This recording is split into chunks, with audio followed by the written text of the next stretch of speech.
नमस्कार, आप देख रहे हैं आरजे टाइम्स। इस चुनावी साल में मुख्यमंत्री की कुर्सी की लड़ाई पहले ही कांग्रेस के लिए सबसे बड़ा सिरदर्द बनी है। सीएम गहलोत सचिन पायलट के सियासी संग्राम के बीच कांग्रेस के दो प्रदेश प्रभारी अविनाश पांडे और अजय माकन पहले ही चिढ़ चुके हैं। दरअसल इन पर आरोप है कि वह विवाद को सही तरह से निपटाने की बजाय कटवार नेताओं के पाले में खड़े हो गए हैं।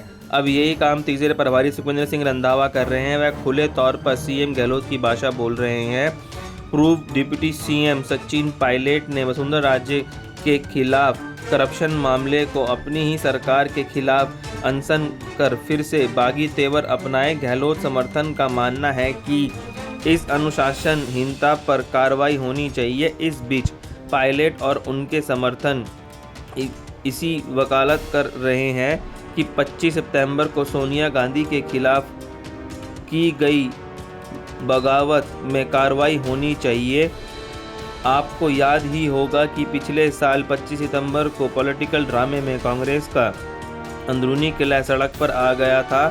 पूरे देश में पार्टी की फजीहत हुई, लेकिन सीएम गहलोत को कुर्सी बच गई। उन्होंने इसी साल हुई अनुशासनहीनता के लिए दिल्ली जाकर सोनिया गांधी से माफ़ी मांगी। इसके बाद 2022 से पहले सत्ता में कांग्रेस आला कमान में पंजाब की पूर्व मुख्यमंत्री सुखविंदर सिंह रंधावा को राजस्थान का नया प्रभारी बना दिया गया।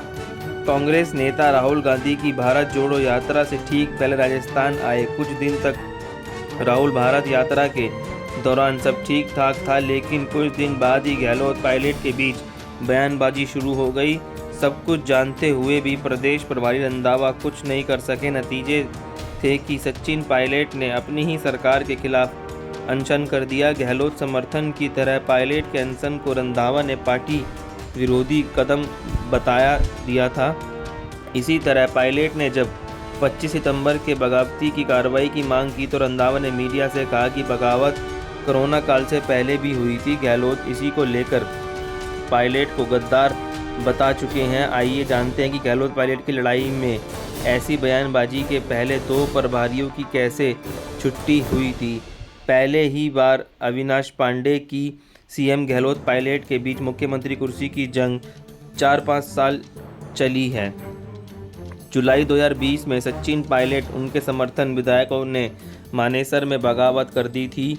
उनका आरोप था कि प्रभारी पांडे ने अनदेखी की है। आखिर में प्रियंका गांधी ने दखल दिया, सब कुछ ठीक हो गया। उसके बाद अविनाश पांडे की छुट्टी हो गई।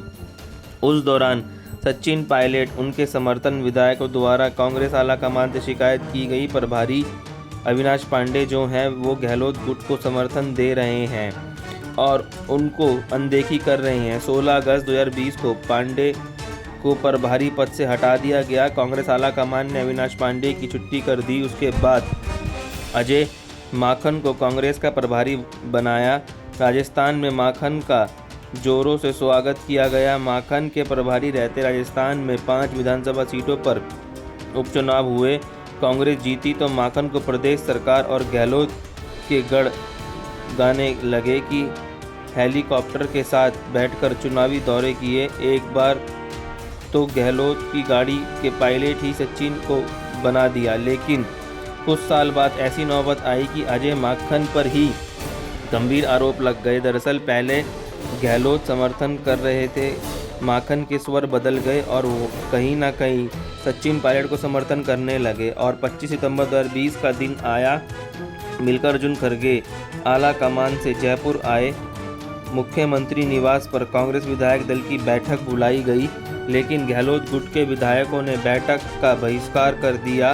उन्हें लगा कि विधायक दल में बैठक में जो प्रस्ताव पास किया जाएगा उसके बाद मुख्यमंत्री बनने का अधिकार आला कमान के पास चला जाएगा और आला कमान सचिन पायलट को सीएम बना देगा। इसके बाद सुखविंदर सिंह रंधावा भी गहलोत के ही गुणगान कर रहे हैं। देखना ये होगा कि उनका गुणगान कितने दिन चलते हैं और आगे क्या होता है।